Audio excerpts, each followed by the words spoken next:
नेताजी सुभाष चंद्र बोस भारत के सबसे महान और सबसे बड़े लीडर एंड उनका अचानक से मौत होना इंडिया के लिए सबसे बड़ा मिस्ट्री है। बचपन से हमें यही बताया गया है कि नेताजी का अंत एक प्लेन क्रैश की वजह से हुआ है, बट क्या ये बात पूरी तरह से सच है? एविडेंस कहाँ है? क्या कहता है एविडेंस? सुभाष बाबू की इस मिस्टीरियस डेथ को लेकर बहुत सारे डाउट्स है। इसके बारे में आज हम इस वीडियो में बात करने वाले हैं। साल 1945 जब पूरी दुनिया को एक शॉक की न्यूज मिला कि mister Subhash Chandra Bose dead. Reason बताया गया प्लेन क्रैश, बट आज तक सुभाष बाबू की एसएस की कोई डीएनए टेस्टिंग नहीं हुआ एंड उनकी कोई डेथ सर्टिफिकेट ही नहीं है। 1956 शहानाज कमीशन, 1970 हुसला कमीशन, 2 बार नेताजी की इस मिस्टीरियस डेथ के बारे में इन्वेस्टिगेशन करने के लिए एक कमेटी तैयार की गई और दोनों ही बार यही कंक्लूड किया गया कि नेताजी की डेथ प्लेन क्रैश की वजह से ही हुआ है। इससे पहले 1946 में सितंबर महीने के करीब बॉम्बे फ्री प्रेस एनुअल की एक जॉइंट रिपोर्टर हिरेन शाह अपनी टीम के साथ भी तायोको में विजिट किया था नेताजी की इस मिस्टीरियस डेथ के बारे में इन्वेस्टिगेट करने के लिए। शाह ने उस हॉस्पिटल में भी पूछताछ किया जहाँ वह सुभाष बाबू की डेथ हुआ था एंड हॉस्पिटल की एक नर्स शान पिशा ने यही कॉन्फर्म किया था कि सुभाष बाबू की डेथ लास्ट ईयर 18 अगस्त को हुआ था। इसके बाद 1953 में इंडियन इंडिपेंडेंस लीग के मेंबर्स ने फिर से नेताजी की इस मिस्टीरियस डेथ के बारे में इन्वेस्टिगेट करना स्टार्ट किया एंड लास्ट में उन्होंने भी यही कंक्लूड किया कि नेताजी की डेथ प्लेन क्रैश की वजह से ही हुआ है।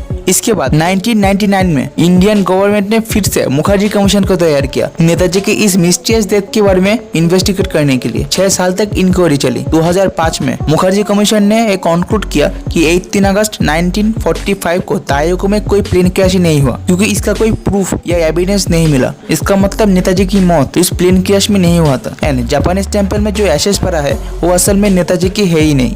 एंड जस्टिस मुखर्जी ने और भी कहा कि अगर प्लेन क्रैश होता तो जरूर उस टाइम न्यूज़पेपर में न्यूज पब्लिश होता, बट ऐसा कोई भी न्यूज उस टाइम पब्लिश ही नहीं हुआ। शायद यही जस्टिस एम मुखर्जी की सबसे बड़ा मिस्टेक था। 1956 में हिरेन शाह शहानाज कमीशन के सामने कहा था कि उस टाइम की लोकल न्यूज़पेपर ताइवान दीदी शिम्बाओ एंड ताइवान नीची नीची शिम्बन में प्लेन क्रैश की वजह से हुई सुभाष बाबू की डेथ को लेकर न्यूज पब्लिक हुआ था। सुभाष बाबू की डेथ एंड उनकी अंतिम संस्कार की सिर्फ 2 ही लोग आई विटनेस थे, हबीबुर रहमान एंड धोबाशी जुइची नाकामुरा। इन दोनों ने 1956 को शहानाज कमीशन के सामने कहा था कि सुभाष बाबू के अंतिम संस्कार 20 अगस्त 1945 को किया गया था। बट यही पर सबसे बड़ा सवाल आता है कि अगर 18 अगस्त 1945 को सुभाष बाबू की मौत हो चुका था तो उनका कोई डेथ सर्टिफिकेट क्यों नहीं है? एंड सुभाष बाबू की फैमिली आज भी उनकी एशेस की डीएनए टेस्टिंग की डिमांड कर रही है जिससे पता चल पाए कि उस दिन प्लेन में सुभाष बाबू थे भी या नहीं। बहुत लोग कहते हैं सुभाष बाबू इंडिया में वापस लौट के आए थे, बट सच किसी को पता नहीं है। 2015 में वेस्ट बंगाल गवर्नमेंट ने बहुत सारे फाइल्स को पब्लिश किया था एंड 2016 में सेंट्रल गवर्नमेंट ने भी बहुत सारे फाइल्स को पब्लिश किया था सुभाष बाबू की इस मिस्टीरियस डेथ को लेकर, बट वो सारे फाइल्स इनकम्प्लीट थे।